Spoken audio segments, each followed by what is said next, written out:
Assalamualaikum warahmatullahi wabarakatuh. Kami dari kelompok 9 ingin menjelaskan tentang keterampilan sosial dan upaya pengembangannya. Sebelumnya, perkenalkan anggota kelompok kami. Yang pertama adalah saya sendiri, Tauhid Sidik Makulau. Yang kedua ada Muhammad Akmal Ismail. Dan yang ketiga ada Fadel Muhammad Rais.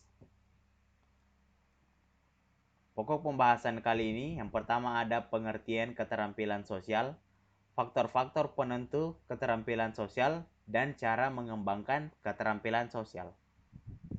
Yang pertama, pengertian keterampilan sosial. Keterampilan sosial adalah kemampuan untuk melakukan interaksi sosial baik secara verbal maupun nonverbal dan pola pikir yang positif. Menurut Riggio, keterampilan sosial adalah kemampuan komunikasi verbal dan nonverbal termasuk ekspresivitas, sensitivitas, dan kontrol. Ekspresivitas mengacu pada keterampilan berkomunikasi atau mengirim pesan kepada orang lain. Sensitivitas mengacu pada keterampilan menerima dan menafsirkan pesan yang dikomunikasikan orang lain. Kontrol mengacu pada keterampilan yang mampu mengatur dan mengelola kemampuan proses komunikasi. Keterampilan sosial memungkinkan seseorang untuk berinteraksi dengan orang lain dengan sukses. Menurut Thompson, keterampilan sosial adalah keterampilan untuk mengatur pikiran dan perasaan yang dinyatakan dalam suatu tindakan atau perbuatan yang tidak merugikan diri sendiri dan orang lain. Berdasarkan uraian di atas, para peneliti menyimpulkan keterampilan sosial adalah kemampuan untuk melakukan interaksi sosial baik secara verbal maupun nonverbal, termasuk ekspresivitas, sensitivitas, dan kontrol dan pola pikir yang positif dalam berinteraksi dengan orang lain sehingga dapat diterima atau dinilai menguntungkan bagi dirinya, mutu kehidupannya, dan orang lain. Selanjutnya akan dilanjutkan oleh Fadel Muhammad Rais. Assalamualaikum warahmatullahi wabarakatuh. Perkenalkan, nama saya Fadel Muhammad Rais. Selanjutnya saya akan membacakan bagian 2, faktor-faktor penentu keterampilan sosial. Faktor-faktor penentu keterampilan sosial. Hasil studi Davis dan Forsyth, terdapat 8 faktor yang mempengaruhi keterampilan sosial dalam kehidupan remaja, yaitu keluarga, lingkungan, kepribadian, rekreasi, pendidikan, persahabatan dan solidaritas kelompok, pergaulan dengan lawan jenis, dan lapangan kerja. Selain yang telah disebutkan di atas, hasil studi Genebadi dan Fatehrat menyatakan bahwa kecanduan internet, khususnya media sosial, yang juga dapat menjadi penyebab rendah atau tingginya keterampilan sosial pada seseorang. Semakin kecanduan seseorang terhadap internet, khususnya media sosial, maka semakin rendah keterampilan sosialnya. Hal ini dapat terjadi karena semakin banyak waktu yang dihabiskan oleh individu dengan internet, khususnya media sosial, maka semakin kurang kesempatan mereka untuk menjalin hubungan dengan orang-orang sekitarnya. Sehingga waktu untuk mengasah keterampilan sosial menjadi semakin terbatas. Aktivitas mencari teman di dunia maya kurang dapat mendukung upaya membangun keterampilan sosial di dunia nyata.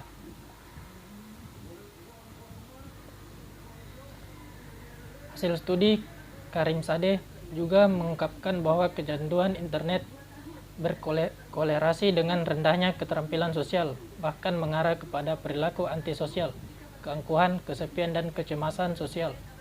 Penelitian Nukraini dan Ramdhani juga mengungkapkan bahwa kecanduan internet berhubungan dengan keterampilan sosial yang rendah.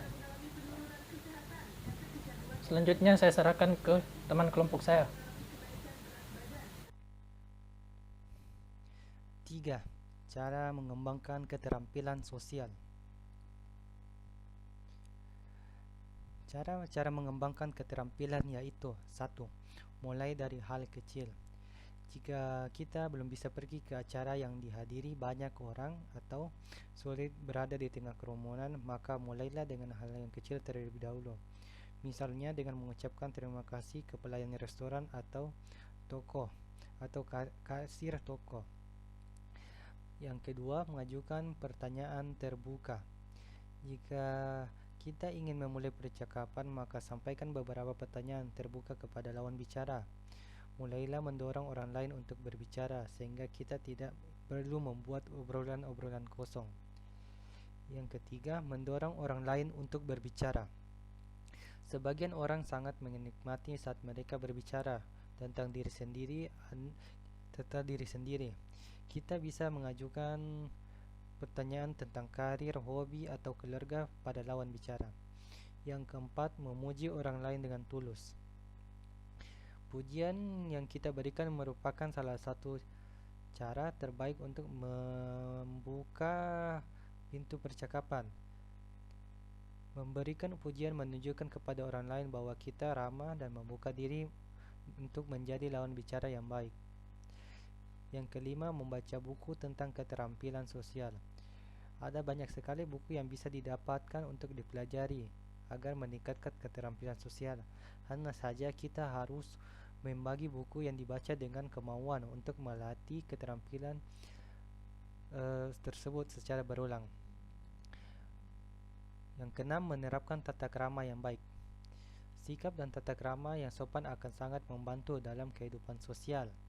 Yang ketujuh, memperhatikan bahasa tubuh. Komunikasi nonverbal salah satu jenis bahasa yang sangat penting diperhatikan saat akan berhubungan dengan banyak orang. Kita harus terlihat terbuka saat berkomunikasi dengan orang lain dan lakukan kontak mata dengan mereka. Yang kedelapan, bergabung dengan kelompok dan organisasi.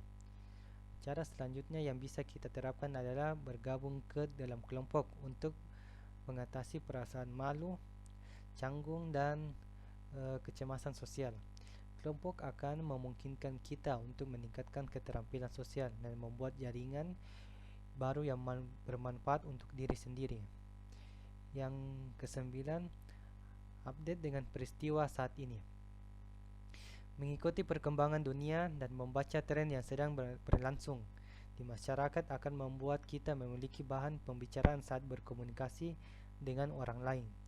Hindari membahas berita yang kontroversial atau politik, tetapi bicarakan hal-hal ringan yang menarik.